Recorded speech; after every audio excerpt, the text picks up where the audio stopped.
Sometimes unsolved cold cases seem like they will forever remain a mystery as memories fade and new cases arise. But every true crime story deserves a proper ending, however dark and disturbing, and the untold stories behind these cold cases are no exception. A strange, unsolved true crime story from the 1980s took place in Washington, D.C. Despite a high-profile target, the criminal responsible for taking the life of Raymond Nels Nelson has never been identified. Raymond was 59 years old in 1981. He was a staff member of the Senate Rules and Administration Committee and was well known within the Senate building. He had come to Washington with Senator Claiborne Pell from Rhode Island. In his home state, Raymond had been a newspaper bureau chief, but had worked on the campaign to get the then relatively unknown Pell elected. From 1961 to 1974, he had been an aide to the senator. So when his lifeless body was found in his Washington apartment, there were a lot of powerful and influential people who were shocked by the news. Raymond's funeral was well attended, but even before this point, the investigation into this unsolved crime had stumbled. It was 7:30 a.m. on June 1st, 1981, when Raymond's roommate came home to find his body. He had been struck with a blunt object, which many later claim was his own typewriter. The crime had taken place sometime between 1 a.m. that morning and dawn. Police detectives did not properly seal off the crime scene. Senate staff members allegedly took classified documents from Raymond's apartment, potentially destroying important forensic evidence in the process. Despite this, police told Raymond's family that they believed they would catch the criminal responsible for the crime very quickly. In reality, the early investigation was flawed. Raymond had come out to the world as a gay man about 5 years earlier, which police believe is relevant in explaining the motive behind the case. According to Raymond's children, police didn't speak to them. Raymond had come to his daughter's house the night before the unsolved crime. Her brother and sister-in-law were visiting, as his daughter had just had a child. According to his daughter, Rebecca, it was unlike her father to come around without calling first. She said he was acting unpleasant because he possibly had too many drinks. Before he left, he hugged everyone in the room, looking into their eyes as he said goodbye. Considering what was about to unfold, the story is particularly chilling. Rebecca asked him to stay, and there was a heavy thunderstorm brewing, and she didn't want him out in it, but he left anyway. The investigation into this cold case stalled almost as soon as it began. No suspects were ever identified, and there were rumors that if the stories were true, the crime had been covered up due to politics. To this day, there's a reward for anyone with information that could help solve this cold case. You can contact the Metropolitan Police Department at 202-727-9099. The dark and disturbing true crime story of Suzanne Armstrong and Susan Bartlett was described as Victoria's most heinous cold case. Both lost their lives, and the families are still waiting for answers in this unsolved mystery. Suzanne Armstrong and Susan Bartlett had been friends since high school. Both were intelligent and had traveled well. Bartlett was a high school art teacher and liked to make tapestries in her spare time. Armstrong had spent time in Greece, where she fell pregnant and eventually had a little boy named Gregory. When Gregory was 3 months old, Armstrong returned to Australia, leaving Gregory's father behind. Armstrong moved in with her old friend. In October of 1976, they moved into 147 Easy Street. The home was a narrow, terraced house in a suburb of Melbourne. Nobody who lived in the area could imagine this would become the scene of such an enduring true crime mystery. It was Monday, January 10th, 1977, when the two were last seen alive. Bartlett's brother and his girlfriend had come over to spend time with them and left that evening at about 9 p.m. Over the next 2 days, friends, family members, and neighbors tried to get a hold of the two Sues as they were known. Around the side of their home was an alleyway, which all 3 bedroom windows faced. At one point, Bartlett's boyfriend had climbed into the house through her bedroom window. The unnamed boyfriend hadn't been able to get a hold of Bartlett for about a day and wanted to check if he had the right phone number. He went to the rear of the house, made a note of the phone number, and quickly left. 2 days later, on January 12th, Armstrong's boyfriend entered the house through a back door entrance that led into the kitchen. He left a note on the kitchen table, then left. Neither man had ventured far towards the front of the house. If they had, they would have found Bartlett's missing body in the hallway near the front door. Armstrong's body was waiting to be found in her bedroom. It wasn't until the following day that the unbelievably disturbing unsolved crime scene was uncovered. 2 neighbors had found their dog wandering around outside the day before. They had slipped a note through the front door and taken the dog home. But when they didn't get a response by the following morning, they decided to investigate.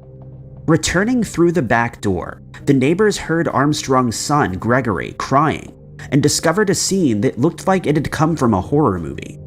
Both women had been attacked with sharp objects dozens of times. Bartlett seemed to be trying to get help when she collapsed. Thankfully, Gregory was unscathed. Police investigators found a lot of crime scene evidence at the property, and later, rags, a shawl, and the weapon used to take the lives of the 2 women were also uncovered. Unfortunately, none of this forensic evidence has led to the criminal being found. More than 40 years later, their cold case files remain an unsolved mystery. DNA recovered from Armstrong's body has been used to eliminate suspects, including both boyfriends. Hopefully, this DNA will one day be used to identify the criminal and close this cold case. Sometimes, it's the seemingly simplest of cases that unexpectedly baffle experts the most. That would appear to be the case regarding the unsolved mysteries of Barbara Colby and James Kiernan. Barbara's acting career began on Broadway in the 1960s, and afterwards guest appearances on television. She was so well received on the Mary Tyler Moore Show that she was eventually chosen by Cloris Leachman to co-star on a spin-off series. Barbara was now quite busy recording a TV show and teaching acting classes in Venice, where she had grown up. James, as a less experienced actor, was taking lessons from her. Barbara and James were both living near Venice at the time of their crime stories on July 24, 1975. Rumors spread that they were an item and sharing a house together in Topanga Canyon. Barbara and James were at an acting class together in Venice the night the crime occurred. After stopping to chat for a while with the other students, the two were about to get into a car at about 11:50 p.m. when they were approached by a cream-colored van. 2 men got out of the car, took aim, and put a round in each of them. A bystander who had heard the commotion contacted authorities. Barbara succumbed to the criminals then and there.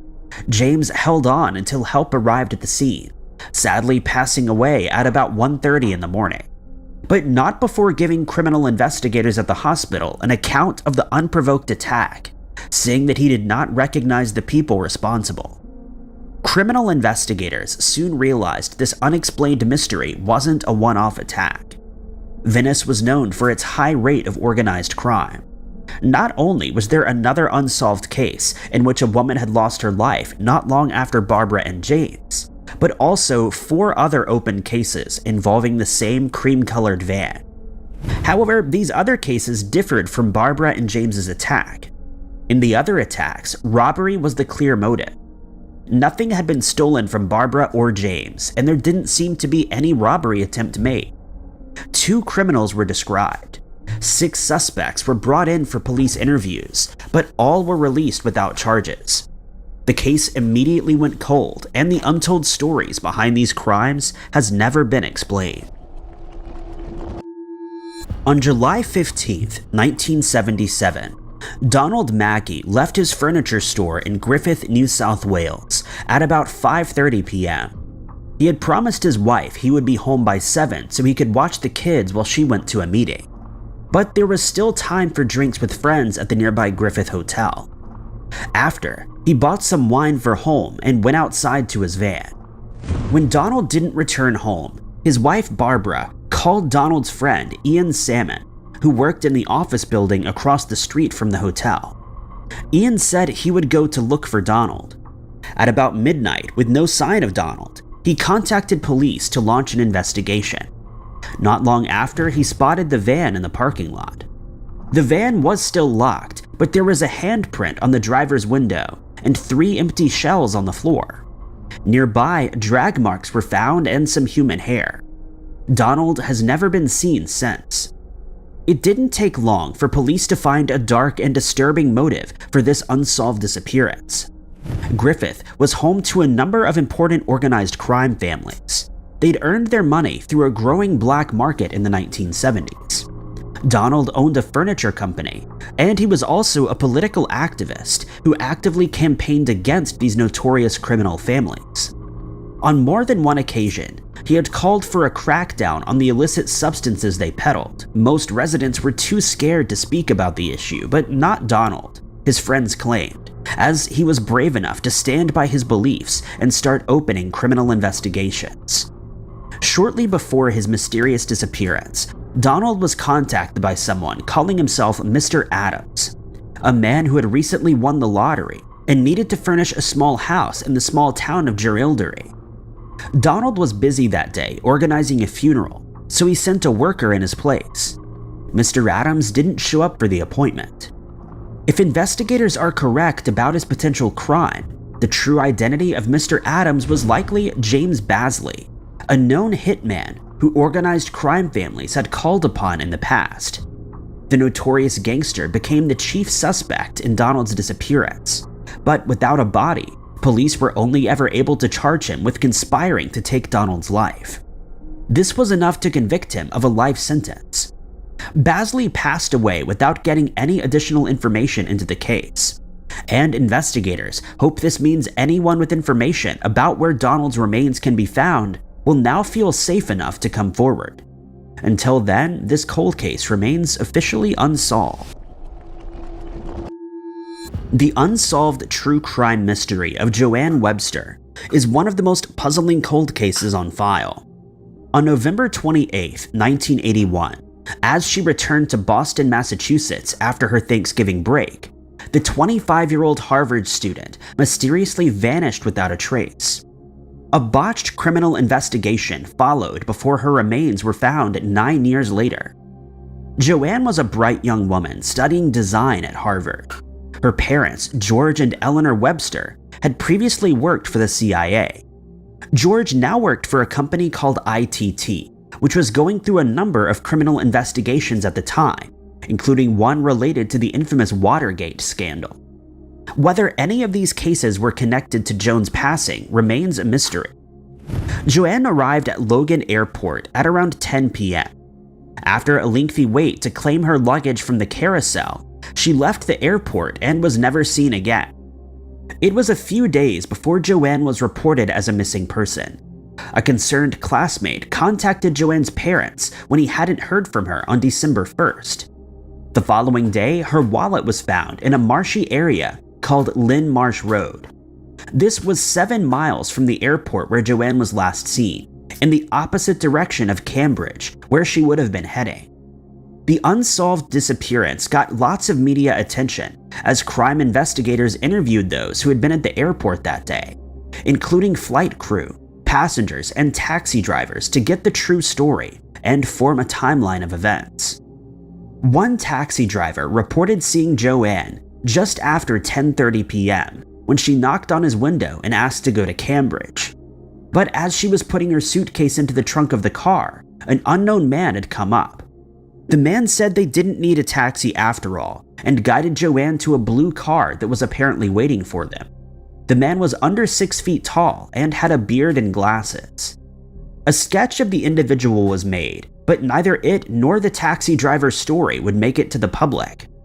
While the Websters received hoax ransom demands, an anonymous woman contacted authorities in January and identified a man named Leonard Paradiso, a person of interest potentially responsible for this unsolved mystery.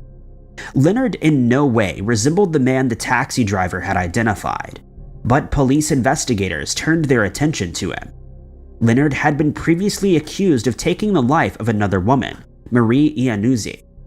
He was later found guilty despite evidence pointing towards Marie's boyfriend being responsible, and later accusations of witness tampering by police. While Leonard was in prison, an inmate claimed Leonard had made a criminal confession about taking Joanne's life after taking her from the airport to his boat. This was not a true story. Leonard's boat had already sunk to the bottom of the river at the time Joanne vanished. Police continued to chase this made-up story until April of 1990, when a woman found cranial remains in the woods of Hamilton, Massachusetts. A search of the forested area soon turned up the rest of the missing body. The missing person was identified using dental records as belonging to Joanne. The lead criminal investigator in the case, a man named Tim Burke, continued to follow the theory that Leonard had taken Joanne's life on the boat, then brought her 30 miles away to this location. But it now seemed likely someone else was responsible. The sketch of the bearded man at the airport would eventually be made public. Joanne's sister-in-law and private investigators submitted evidence from their own independent research to various agencies. The FBI even had 2 files open on Joanne, with forensic evidence and other details split between the two. It was noted that the sketch matched the description of a police officer working on the case, who coincidentally lived close to where Joanne's body was found. Joanne's case remains an unsolved mystery. With many of the possible criminal suspects having already passed away, it's possible the unsolved cold case will never be closed. In 2005, a 19-year-old man was attacked unprovoked in London while at the barber shop by a criminal who fled on a bicycle. For 10 years, the case would remain a true mystery. The story of random crime became a famous local mystery that needed to be solved. The teenager was looking outside when he locked eyes with a stranger around his age who was riding a bike. They held eye contact before the unidentified man came inside the shop for a confrontation. He sat beside his victim and they exchanged a few words. What they spoke about has never been confessed. The man then left, only to return a few minutes later. 4 bullets were let loose. The man survived, and somehow the criminal who had done this to him managed to escape capture. No arrests were made in this unsolved crime mystery for 10 years, until a 31-year-old man named Merci Brown walked into a police station and told them he needed to confess to a crime. Brown had lived an unstable life. After getting into trouble in London, he'd found God and became a born-again Christian. With his newfound religion, he found he could no longer live with the crimes of his past and needed to make a criminal confession to police detectives.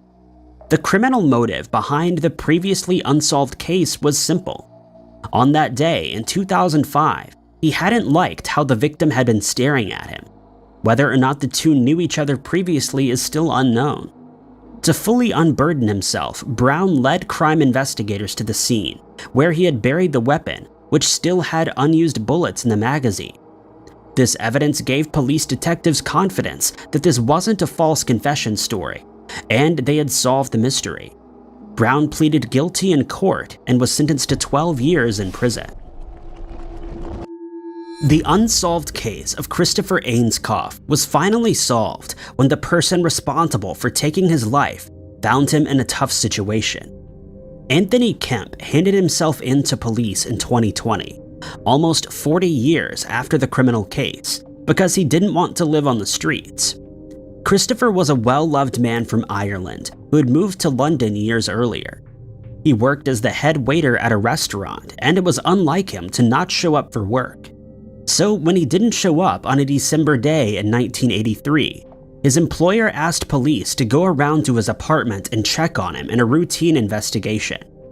They walked into a crime scene. Christopher's body was found in the living area, battered by a heavy ashtray.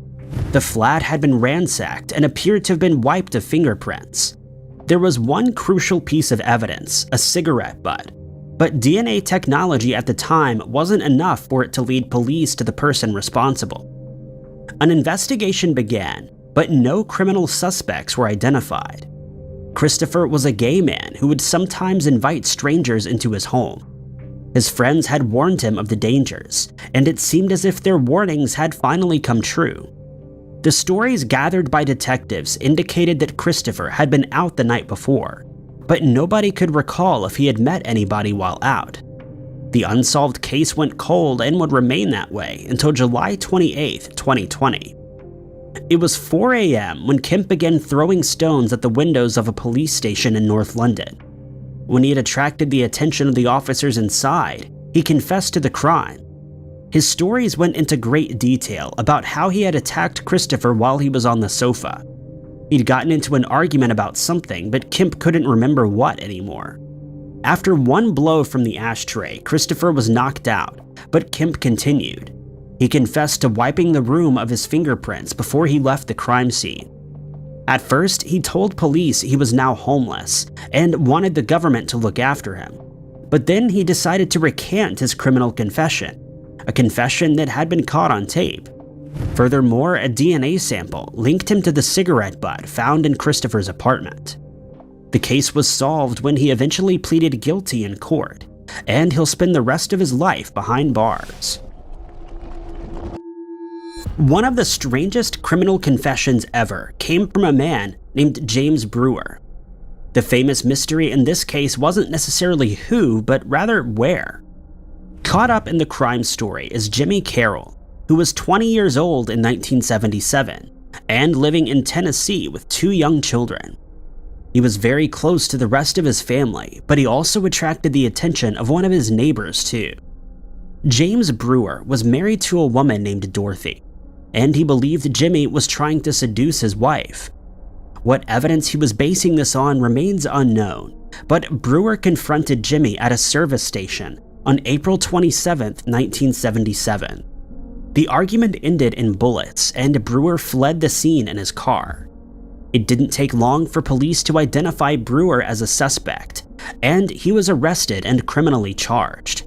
But before he could face trial, Brewer and Dorothy disappeared, and their location would remain an unsolved mystery for decades. The Brewers went on to live a quiet life in Shawnee, Oklahoma with their daughter, Kelly. James Brewer changed his name to Michael Anderson, and Dorothy took on the new surname. Nothing about their new lifestyle gave any clue of their unsolved true crime. For most of his time on the run, Brewer worked as a machinist at a local factory, while his wife joined the local church and became an influential member. When Brewer had a stroke, he retired from work and spent most of his time whittling in the shed. It wasn't until after his second stroke that, fearing he was at the end of his life, Brewer finally contacted police to confess the true story behind his real crime. Actually, it was Dorothy Brewer who called the police and told them her husband wanted to make a criminal confession. But when police arrived, she urged her husband not to confess. Brewer didn't, but said to investigators that he would hand himself in if he got better. Remarkably, he did recover from his second stroke, and true to his story, he did hand himself in. He again faced criminal charges for taking Jimmy's life, and also for skipping bail. While some of the paperwork has been lost over the years, crucial pieces of evidence like the weapon used had been kept by law enforcement. But with his failing health, Jimmy's family fears he would never face justice for the crime, even if the famous case is mostly solved.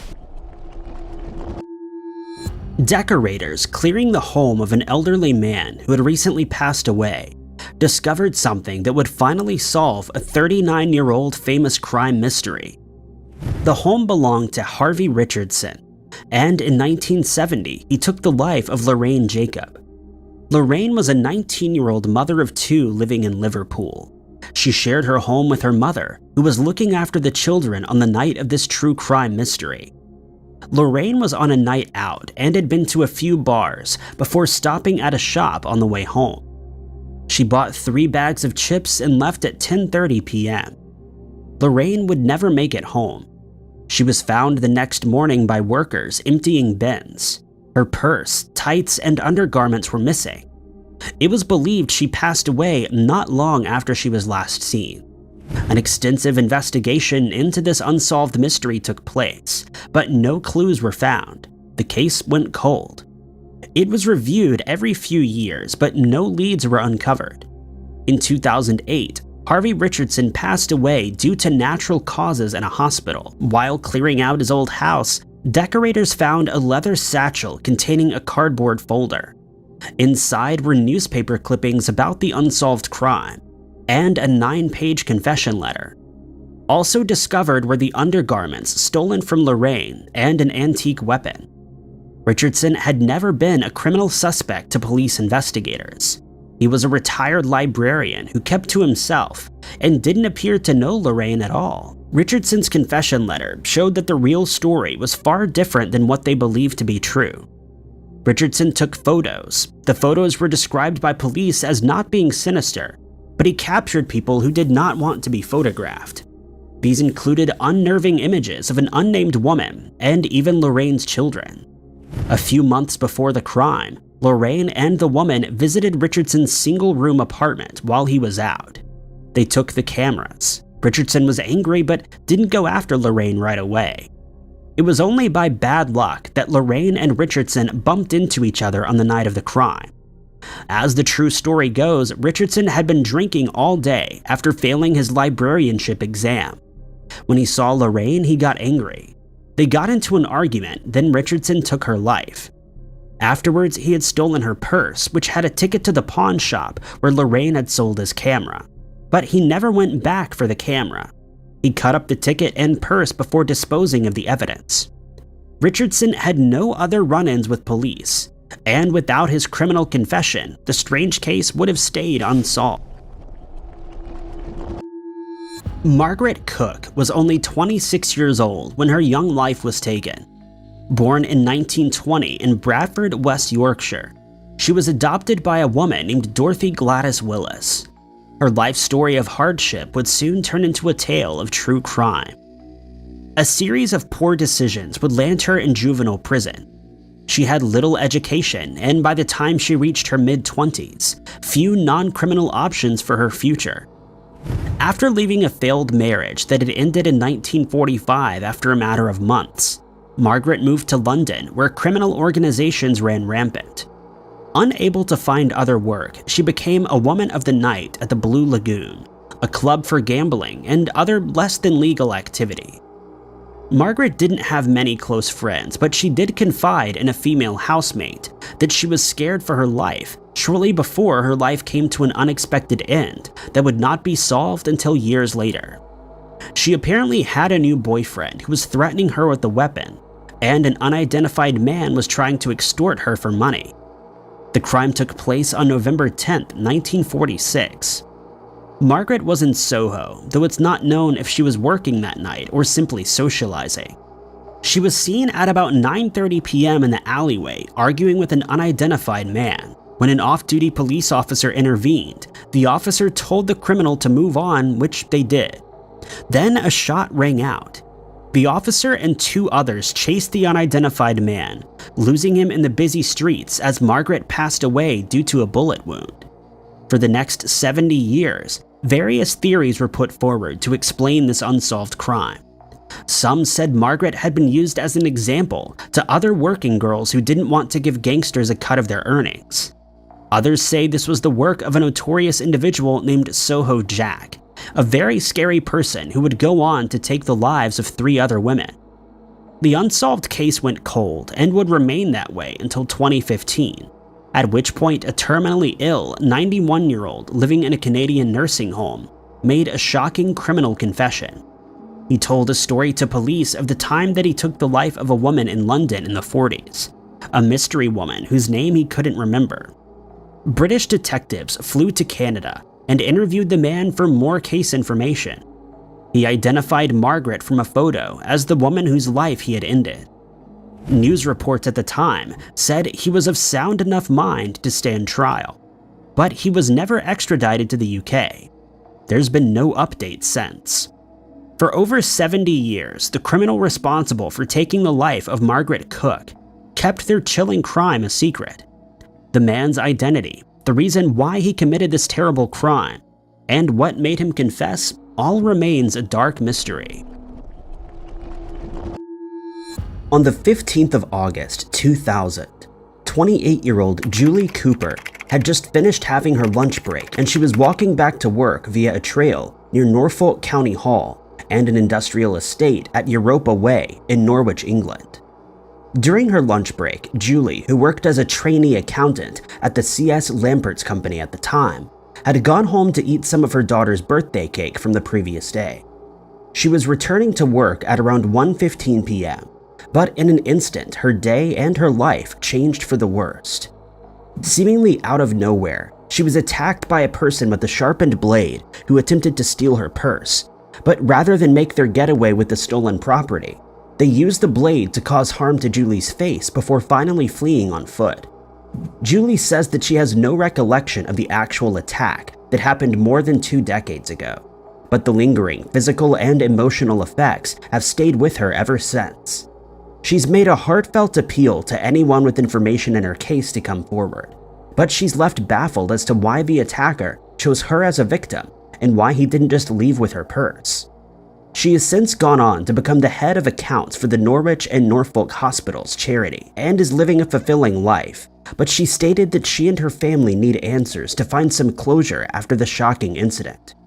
Investigators stated that Julie's clothing and glasses case that she had with her at the time were sent to be forensically tested, and CCTV from a nearby gas station, which showed a pair of feet fleeing from the area, has been enhanced, but despite interviewing 4 people, no suspects have emerged. Anyone who may have seen anything that day, or who has any information on Julie's unsolved case, has been asked to contact Andy Guy at 019-534-2381, or email unsolvedcasereviews at norfolk.ppn.police.uk. If you'd prefer to remain anonymous, you can contact Crime Stoppers at 0800-555-111. The true crime story involving Ruth Whitman took place in December of 1959 in Colony, New York. Not much is known about the 18-year-old's life before the incident, as she didn't have many friends, but it is known that she lived with her fiancé, Nelson Paul, at the time. Adding to her case, there are conflicting reports as to Ruth's personality. Some people described her as a shy and quiet woman, while others have stated she was a heavy drinker who often visited less than desirable areas of the city, though none of these accounts have been verified.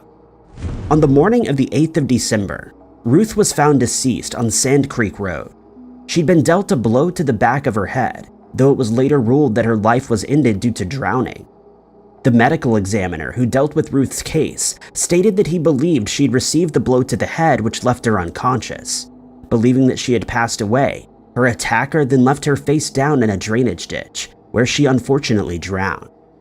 There was no evidence of any further assault, but investigators believe that Ruth was redressed at some point, since they found no biological material on the outer layers of her clothing. Her shoes had been left untied, and the buttons on her dress were found to be undone.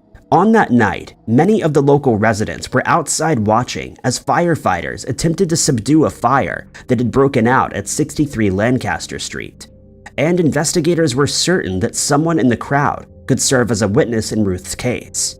But they were met with conflicting accounts, with some people saying that she had been alone, while others stated that she was in the company of an unknown man who was in his early 20s.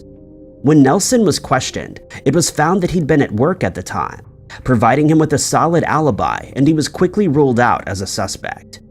Today, it's believed that Ruth was on her way to meet Nelson, and she passed by the fire to get to the White Tower restaurant where she worked. But what happened after that remains an unsolved mystery. Most of the evidence that was collected that morning has vanished over the years, and hence cannot be sent for forensic testing. Investigators now believe that the case will only be solved via testimony from a witness or a confession from the perpetrator. However, students at the Cold Case Analysis Center have started to work their way through the many leads and witness statements, hoping to bring a close to this obscure true crime story. After interviewing Nelson, they confirmed that he was definitely not a suspect, but they did discover that serial killer Robert Garrow had been living just a few blocks away from the crime scene at the time, and it's believed that they may have known each other. Garrow is now a suspect in this unsolved mystery, and the CCAC students are hoping to bring a close to Ruth's strange true crime story. Due to advancements in forensic technology, 18-year-old Susan Margaret Long's true crime case is periodically reviewed in hopes that there will be new avenues to explore. But this unsolved mystery is yet to be deciphered. Susan Margaret Long had lived in Norfolk, England all of her life, and at the time of her passing, she was living with her parents. She was working as a clerk at Norwich Union in Norwich, and had a boyfriend who also lived in the city. On the 10th of March, 1970, Susan accompanied her boyfriend to the Gala Dance Hall in Norwich, and she left at around 10:25 in order to catch a bus home. Fellow passengers confirmed that she did indeed get on the bus, getting off again in Aylsham. At around 5:15 on the 11th of March, 1970, Susan's body was found by a milkman on the Berg Road, approximately 1.5 miles from Aylsham Marketplace. During the Scotland Yard's investigation, it was found that she had likely been driven to the area, though it wasn't known whether she went voluntarily or was forced to do so. The cause of her passing was found to be strangulation, and after forensic testing was done on the biological material found at the scene, samples were collected from men who lived in the area. It was also discovered that there were car paint flakes on Susan's clothing. The paint had originally been blue, but had been resprayed in a metallic maroon color, though this brought no further progress in the unsolved case. Susan's case was reopened in 2003 and again in 2010 when investigators did research on DNA familial comparisons, but no suspect was identified, and her unsolved case remains a true crime mystery to this day. However, DNA identification techniques are still being used in an attempt to find the culprit, and it's possible that in the future, Susan's attacker will face the consequences of his or her actions. The unsolved case of the murder of Amy Deisman started on the 12th of September, 1987 in New Richmond, Southwest Ohio. Amy was attending Northern Kentucky University and had just started a new job at a local convenience store called Merwin Stop and Go. On the 12th of September, she was working her first overnight shift alone, and in the early hours of the following morning, a customer encountered the shop to find it seemingly empty. However, when they looked behind the shop's counter, they found Amy deceased.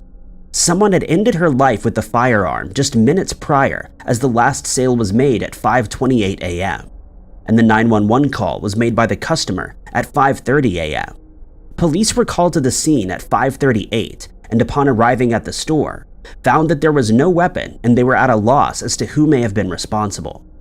The Stop and Go store offered a cash reward of $10,000 to anyone who had information that led to the arrest of Amy's killer, but no witnesses came forward, and it remains an unsolved mystery. All that is known is that there was a witness, but they inexplicably disappeared without helping to advance the case. A man named Scott Lee Austin became a suspect, and in 1989, a search warrant was executed at his house, although it could never be proved that he was responsible for the crime.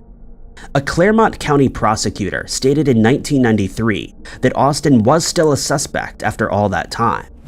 However, in August of '93, prosecutor Donald White filed a motion to have charges of aggravated murder against Austin dismissed, and there's been no further progress in Amy's true crime case, and her passing may forever remain an unexplained mystery.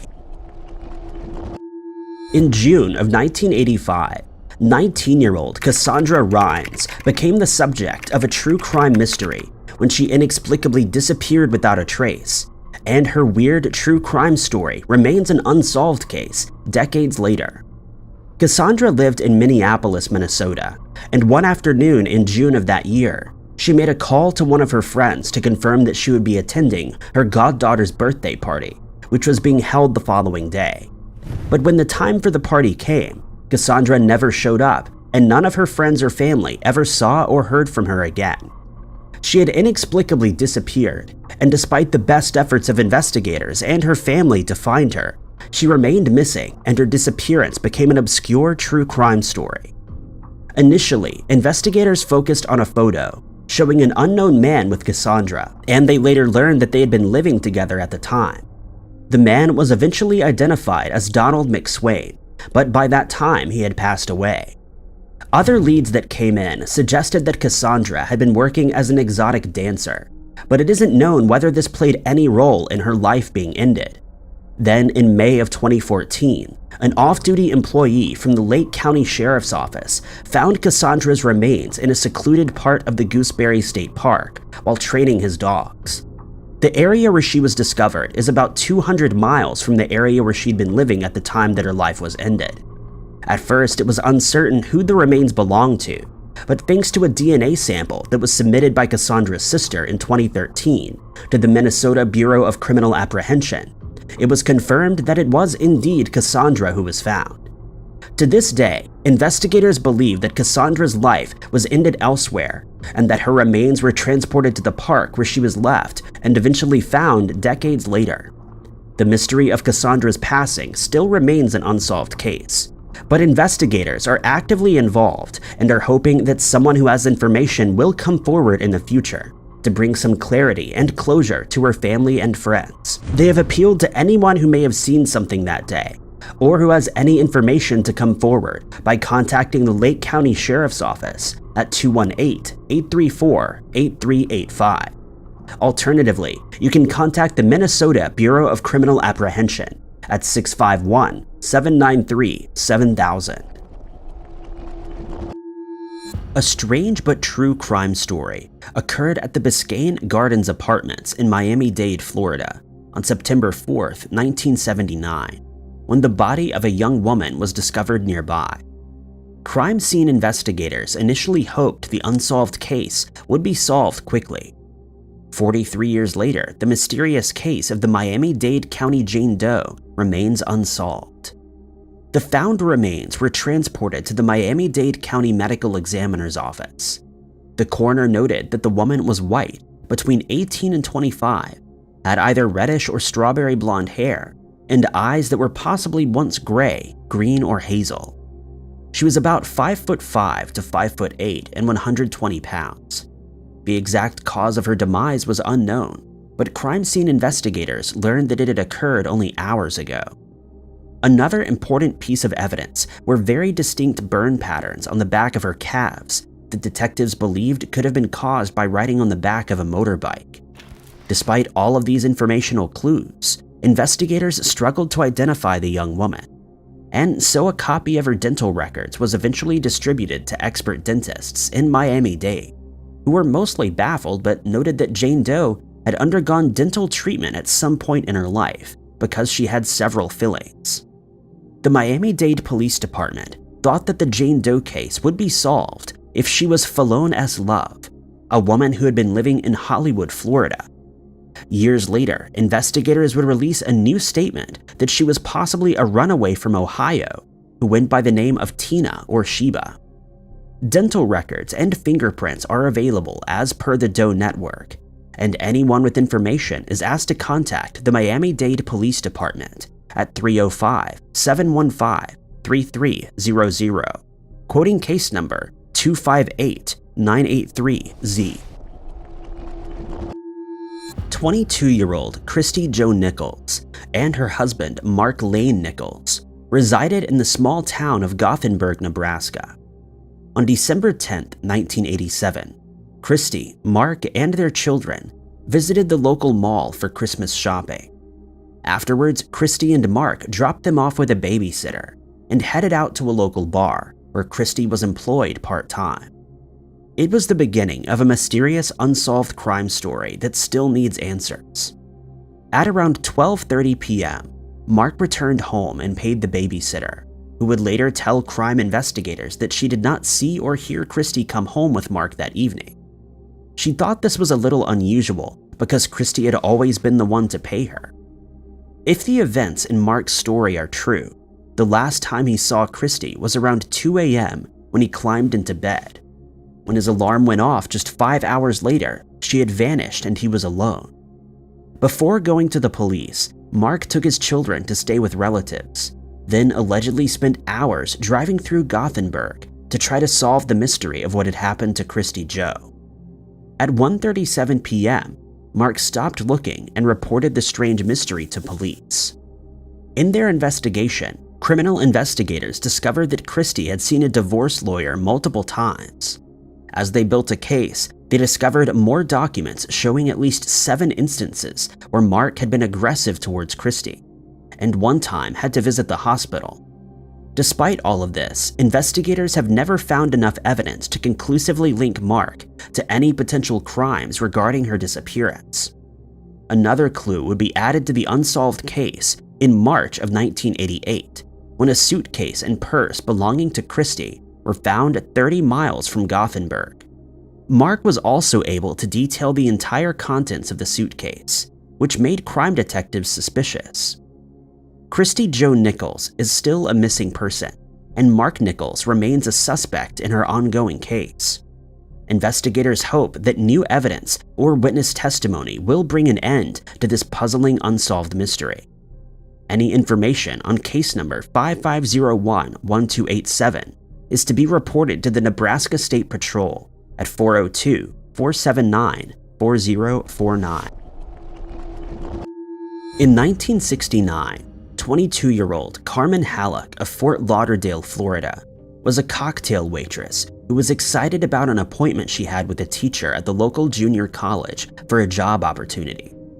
In the details leading up to her unsolved case, Carmen's sister remembers speaking to her on the phone on December 18th, the day of the appointment, and of her mysterious disappearance. Her sister said she was going to be dressed in high heels and a black dress for the meeting. Over a week passed without any contact, which her family found quite unusual, and by Christmas Day, Carmen's family suspected a possible criminal event could explain her absence. Her family contacted the Fort Lauderdale Police Department and reported her as a missing person. During their investigation, the Fort Lauderdale Police Department learned that the teacher Carmen had been planning on meeting on December 18th had claimed to also work undercover for the US government. Days into the investigation, Carmen's car was found abandoned close to the junior college. Investigators were puzzled by the lack of keys, license, and registration in the car. They wondered if she had abandoned the car and taken these items with her, or if the criminal responsible had taken them. Carmen's apartment was undisturbed, and the only things missing were the shoes and dress that she had told her sister she was going to wear. There was no sign of a struggle, and yet crime scene investigators noted that Carmen's bathtub was full of water. Despite all of this information and possible evidence, the unsolved case went cold for years until 1973, when the notorious serial killer Gerard Schaefer was arrested. While investigating his case, detectives found him to be in possession of Carmen's gold-filled teeth and a shamrock pin that had once belonged to her. However, as far as proving the case was concerned, simply having some of her belongings was not enough evidence for a criminal conviction. To this day, her case officially remains unsolved. There are many unanswered questions in Carmen's case that investigators hope advancements in forensic technologies can answer. Carmen Marie Halleck is described as a white female with brown hair, brown eyes, and 90 to 120 pounds.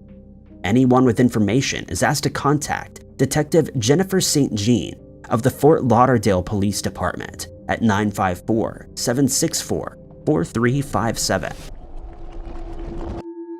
In 2003, 25-year-old Jennifer worked as a dancer at Shotgun Willie's in Denver, Colorado.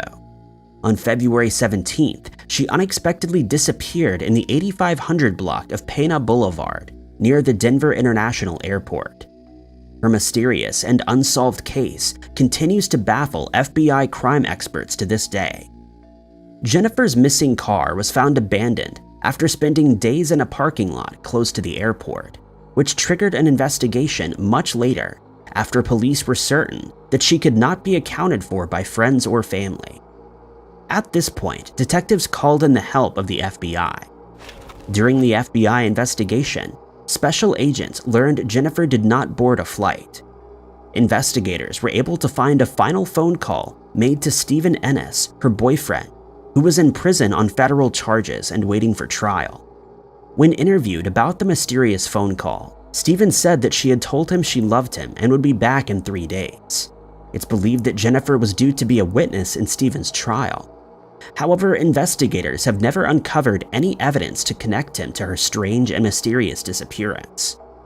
Scott Kimball, an associate of Jennifer's and former cellmate of Stephen, is also a possible criminal suspect in this case, and he's currently serving a 70-year sentence for an unrelated crime. During FBI interrogations, Scott's story has changed several times. He has confessed to being responsible, but there's simply no conclusive evidence to connect him to the crime. Jennifer remains a missing person to this day, and her parents are offering a $20,000 reward for any information that leads to her case being solved. Jennifer Markham is described as a white female with brown hair, blue eyes, 5'6" and 115 pounds. Jennifer has breast implants with serial numbers, along with pierced ears and an IUD. Anyone with information to help get this mystery solved is asked to contact special agents at the FBI's Denver field office at 303-629-7171, quoting case number DN61415.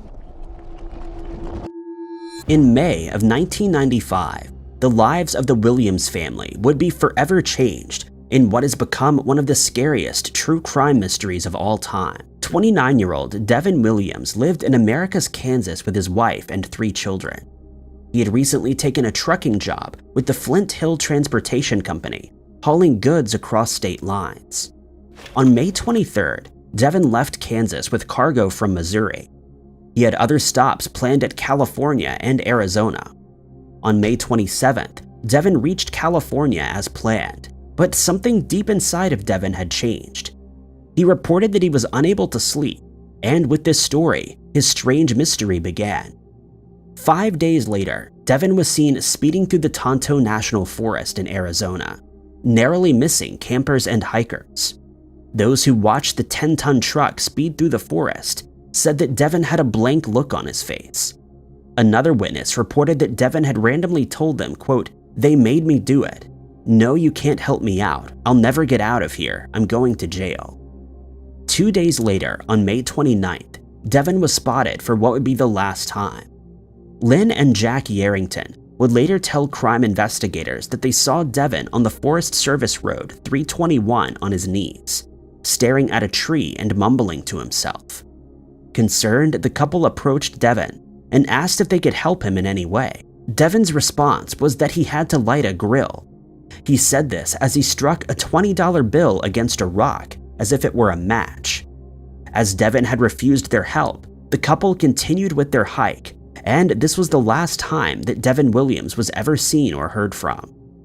As the strange but true story goes, Devin failed to make his final stop in Kansas City, Missouri. His employer notified his wife and the police, who were unable to find the missing person after a wide-scale search of the national park.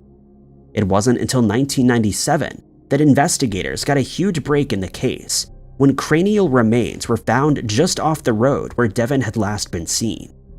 Forensic investigators confirmed that it belonged to Devin Williams. However, the circumstances of his passing remain a complete mystery to investigators. There are hundreds of theories in his case, and investigators are unsure whether Devin met with foul play. Devin's family were able to lay him to rest and gain some closure, but years later, the specifics of his mysterious case are far from solved.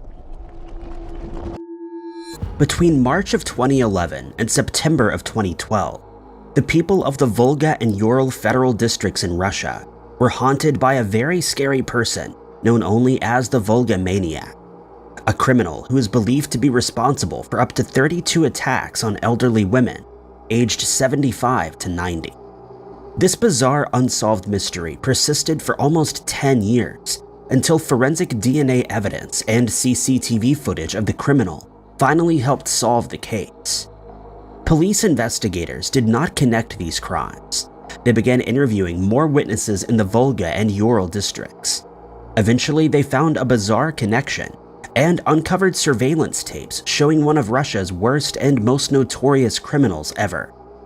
Caught on camera was a white man between the ages of 20 and 35, with a slim build, about 5'7", and wearing dark clothing. This CCTV footage is what investigators used to create criminal composite photos, and witnesses quickly came forward with information to help solve the mystery. They learned the Volga Maniac gained entry to the apartments of vulnerable elderly women by posing as a healthcare or social worker who was checking in on them. Under this guise, the vulgamaniac had immediately bought their trust, and just moments after entering their apartments, he would use his gloved hands or else household objects to stifle them.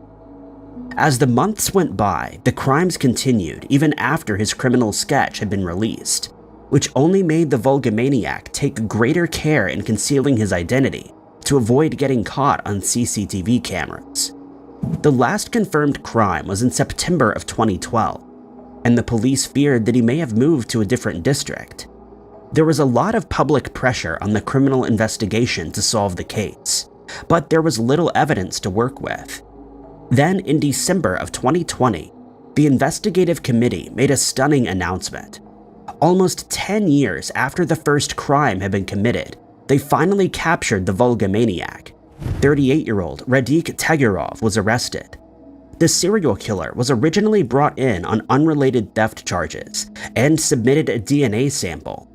Forensic testing revealed his DNA matched evidence found at the crime scenes, and his footprints also matched the killer's footprints that were left in the snow. Robbery is generally believed to be the motive of this criminal. Investigators found money, jewelry, and other expensive items were usually missing from the crime scene. He would later admit that he chose these elderly women because they were easy targets, and also almost at the end of their lives, which somehow made the horrifying events less horrible in his mind. However, investigators point out that sometimes money and valuables were not taken, and that he could have let the women live if he chose to, and so the true motive for these crimes could be much more sinister than what was confessed. During his interview, he made multiple true crime confessions. The vulgamaniac cried the entire time and told the police that he did not keep count of how many people he was responsible for. He's currently awaiting trial. In October and November of 2017, the residents of the Seminole Heights community in Tampa, Florida, were rocked by a string of senseless crimes. Random people within their community had been targeted, and residents were left living in fear. Investigators worked tirelessly to find the criminal responsible for this unsolved mystery, and it wasn't until a mysterious tip came in that the person responsible was finally arrested. Chilling CCTV footage also emerged, showing the perpetrator just moments before an attack. 22-year-old Benjamin Mitchell was the first victim of the so-called Seminole Heights serial killer. 3 others would follow, and investigators quickly found themselves in the middle of a serial killer investigation. Interviews were conducted with hundreds of witnesses and people of interest. The police were able to link 4 incidents to the Seminole Heights serial killer, who was still on the loose and bound to strike unless they solved the mystery. After examining the latest attack on a 60-year-old named Ronald Felton, the police found a vital crime scene clue. CCTV footage showed the unidentified perpetrator walking along the road just moments before going after Ronald. With the criminal caught on camera, the police were able to create composite sketches, which were broadcasted along with the incriminating footage all across Florida. The case was solved after a rather bizarre mistake on the criminal's end. On November 28, 2017, 24-year-old Howell Donaldson walked into the McDonald's restaurant where he worked in Ybor City, Florida. His manager immediately noticed his odd behavior, and she listened as Howell told her that he was leaving town. Before he left, he had one request. He handed her a bag containing a weapon and asked her to bury it for him. Sensing that something wasn't right, his manager immediately contacted the Tampa Police Department, who seized the bag and processed it as evidence. After examining the weapon, Tampa police arrested Howell and charged him in connection with the 4 crimes from October and November.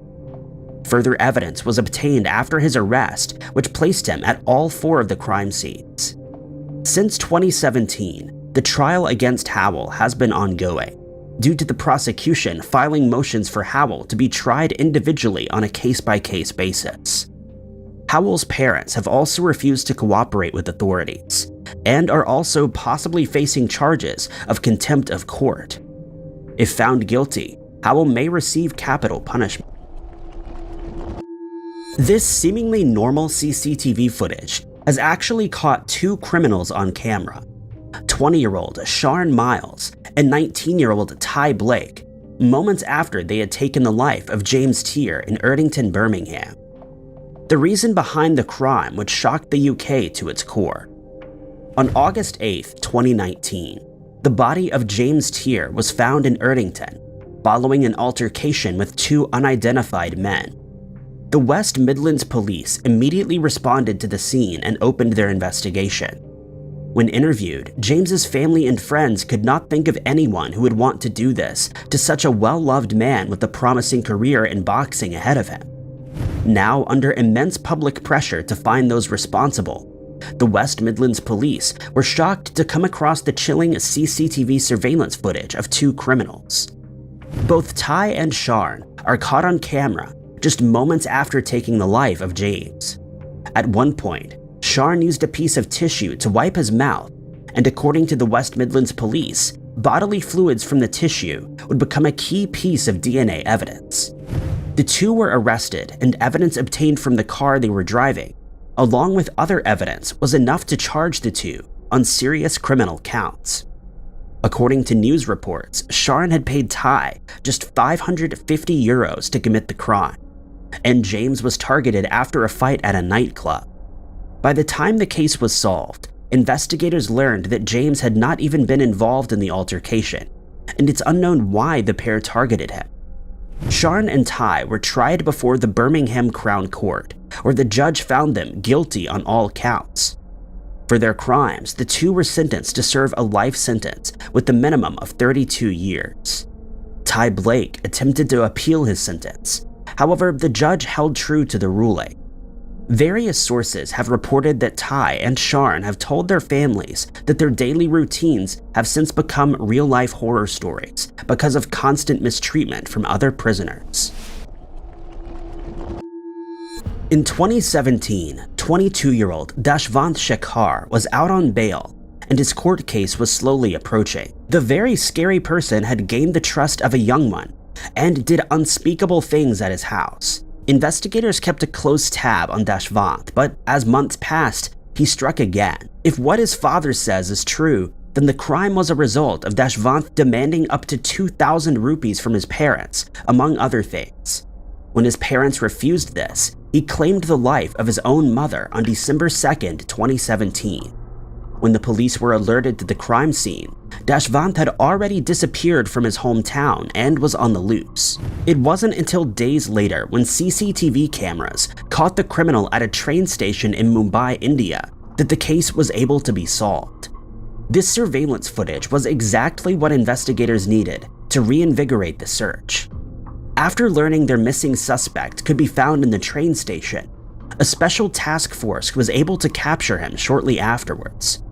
Even after capture, the criminal managed to slip away from two detectives and board a train. He was later caught on camera fleeing from a hotel casino where he had been seen betting.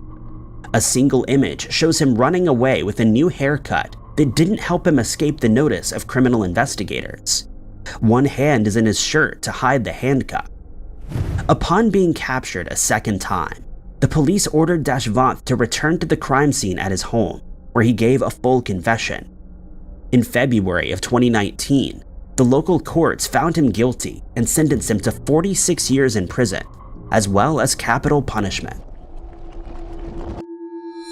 On July 31st, 2017, a farmer in Palm Beach, India discovered the remains of a missing woman inside a suitcase. Police cordoned off the area and declared the space a crime scene. The police were able to identify the young woman as a 22-year-old salon worker from Govandi, India. Her case would have remained an unsolved mystery had it not been for a crucial piece of CCTV evidence. 20-year-old Imran Salmani immediately stood out to investigators on the tape. According to Midday, quote, "The CCTV footage in the salon showed suspicious movements of the accused and a few scratch marks on his neck." After viewing the footage, the police brought Imran in for further questioning. And just minutes into the interview, he made a shocking confession. Imran admitted to the crime, telling officers that he had struck on July 30th before leaving her missing body to be found on the morning of July 31st. Imran was infuriated that the woman had rejected his advances, and he told officers that he was deeply in love with her. On the night of July 30th, 2017, Imran had even proposed to the woman, asking for her hand in marriage, to which she said no, which sent him into rage. There's no information available about Imran's trial, and his fate remains a mystery. This is the true story of 24-year-old Erin Marie Gilbert, who moved from San Francisco to Alaska in 1994 to be with her sister. Erin worked as a nanny and hoped to enroll at a local cosmetology school. Her bright future would be cut short in what has become one of Alaska's strangest true crime stories. When not working as a nanny, Erin was known to frequent Chilkoot Charlie's bar in Anchorage. On the evening of June 30th, 1995, she bumped into a man named David for a second time and hit it off. The pair agreed to have a date at the annual Girdwood Forest Fair the next day. Their date went well until they tried to leave the fair in David's car. He had accidentally left his headlights on the whole time and drained the battery. Not wanting the date to end, David told Erin to wait for him while he walked to his nearby friend's house for help. It was about 6 in the evening. If David's story was true, he would later tell crime investigators that he had gotten lost for 2 hours trying to find his friend's house. By the time he returned, Erin was completely missing, nowhere to be found. He told criminal detectives that he'd spent most of the night looking for his disappeared date before going home. The next morning, David called Erin's sister, Stephanie, who said that Erin had not returned the previous night. David and Stephanie immediately alerted the Alaska State Troopers to the sudden and mysterious disappearance of Erin Marie Gilbert. Investigators hoped the missing person could be found in the forest, but it was as if she had vanished without a trace into thin air. David was interviewed as a person of interest, but investigators did not believe he was involved in the mysterious missing person case, which remains unsolved to this day, because there's no evidence of foul play. With that said, many in the true crime community find it highly unbelievable for David not to be somehow involved in Erin's strange disappearance. Others think an unknown person could have done it while David was away, or that she voluntarily wandered off into the wilderness. The strange circumstances behind this mystery have not deterred Stephanie from seeking justice decades later. She has vowed to never stop asking what happened to her missing sister until the case is finally solved. Anyone with information about this unsolved case is asked to contact Malia Miller of the Alaska State Troopers at 907-269-5511, quoting case number 9500-41316. By 1985, Dottie and Jewel Kaler had remained in a troubled marriage for about 12 years, one that was fraught with physical altercations and heading towards divorce. The two shared a home in Concord, California, where Dottie was left alone most of the time while Jewel worked out of town. Agoraphobia, which can include the fear of leaving one's home, had taken over her life, which made it almost impossible to keep a job. Dottie's fear of public places makes her mysterious disappearance all the more difficult to explain. After examining the clues, law enforcement experts are still left puzzled by this strange but true crime story. When Jewel was offered a new job in Utah, Dottie made it abundantly clear that she wanted to stay in Concord. Shortly afterwards, 49-year-old Dottie would vanish that year in 1985. It wasn't until 5 days later that the mysterious disappearance of Dottie's was reported and a missing person case was opened.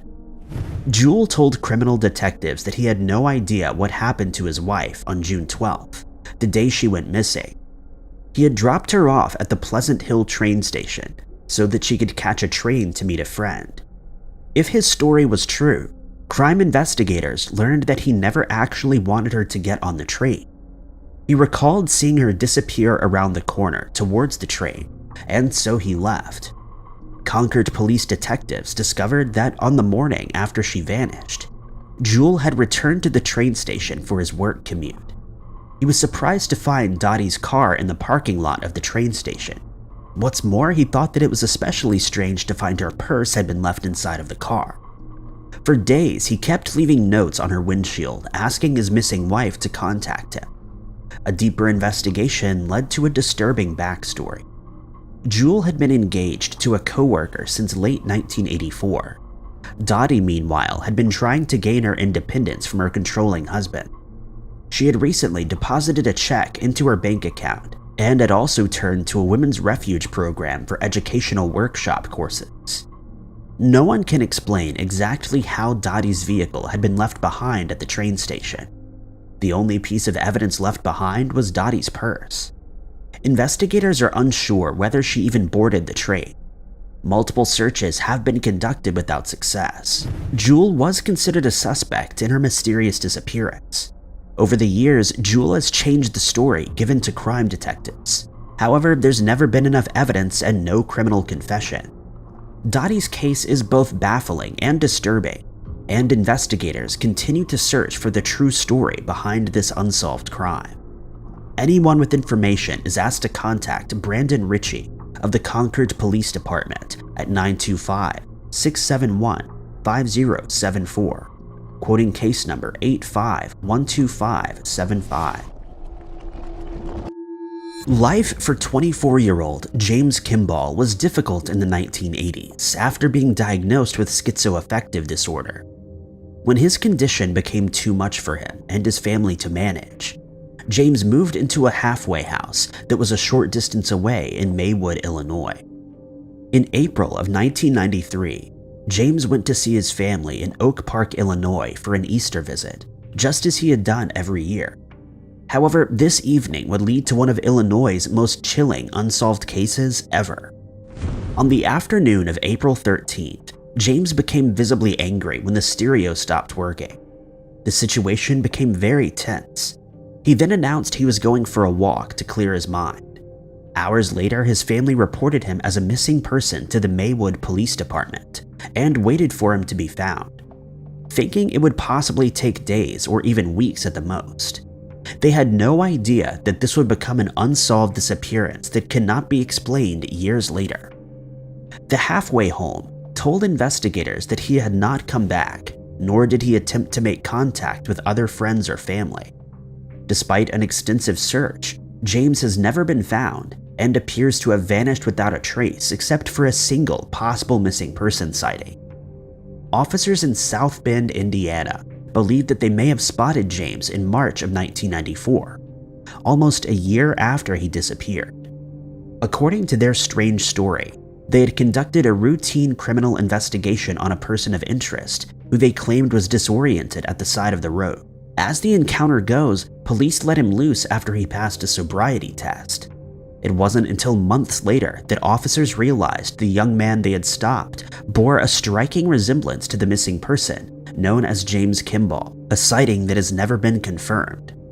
There have been no additional sightings of James since 1994, and investigators believe that his strange disappearance likely resulted from criminal foul play. Anyone with missing information that can help see this unsolved case get solved is asked to contact the Maywood Police Department at 708-450-4470, quoting case number 936914. The truly unbelievable story of 37-year-old mother of three, April Jean Bailey, is one of the most mysterious missing person cases in recent years. Few details have been made publicly available in April's unsolved case, only adding to the mystery. Her friends and family can be found at the forefront of the investigation, doing their best to keep her case from going cold. On January 15, 2020, April stepped out of her Nashua, New Hampshire apartment to take out the trash and never returned. An hour later, her worried family reported her strange disappearance to investigators in a case which has been unsolved ever since. To find out what was true, crime investigators listened to stories from her family and discovered that she was last seen wearing a jacket, jogging bottoms, and slippers. The Nashua Police Department found that April had left behind her purse, phone, and other personal items. All of this indicated that she was going to be stepping out for a brief moment, From the onset, April's disappearance has baffled investigators. FBI special agents had joined the crime investigation by mid-2021. According to the FBI, April knew people in Boston, Massachusetts, and Glens Falls, New York. Multiple searches have been conducted in these areas. They've also searched a body of water close to her apartment in Nashua. Unbelievably, no sign of April has ever been found, and her family and friends are desperate to find out what happened to her while taking out the trash. Years later, detectives from the FBI and the Nashua Police Department will only comment that April's unsolved disappearance is being treated as suspicious. Anyone with information on her unsolved missing person case is asked to contact the FBI's Boston office at 857-386-2000. Denise Flume was 18 years old and had been accepted into the microbiology program at the Miami University in Ohio. When not studying, Denise could often be found running or playing basketball. Everyone could tell that Denise was a fearless and hard-working young woman. However, she would soon become the center of a disturbing true crime story on March 28, 1986. Denise left her home in Connersville, Indiana, to find a bag she had accidentally left at a nearby farm where she had been partying at a bonfire the night before. She had called the owner of the farm beforehand to let him know that she was heading out there for her stuff. However, as the strange but true story goes, Denise would mysteriously disappear before she could collect her bag. Crime detectives would soon discover that there was a more disturbing backstory to this case. On that day, Denise had fearfully pleaded with her sister to go with her to the farm, which her sister found extremely out of character, as Denise was known for having a remarkable sense of bravery. The day after she vanished, March 29th, Denise's family received bad news. Her car was found abandoned 3 miles from the farmland she was supposed to be visiting. The family reported the strange disappearance of Denise, and a subsequent forensic examination of the car was performed. Investigators found no signs of a struggle, and very little potential crime scene evidence was ever collected from the car. Multiple searches were conducted for Denise in the surrounding areas, but a body was never found. It was as if she simply disappeared into thin air. In 2020, her ex-boyfriend, Sean McClung, was arrested and charged with her mysterious disappearance. He passed away before he could stand a criminal trial. As such, there have been no convictions in Denise's disappearance, and very little evidence to draw leads from. Crime detectives believe that someone in the local community of Connersville knows more about Denise's untold story, and they are appealing to anyone who can help explain what has happened to her. Anyone with missing information is asked to contact the Fayette County Sheriff's Office at 765-825-1110. Quoting case number 04004-055. Thank you guys so much for watching. If you liked this video, be sure to hit that like button. Also, don't forget to subscribe and click that notification bell to keep up to date with all of our future uploads. But my name is Ty Knotts, and I'll catch you guys in the next video.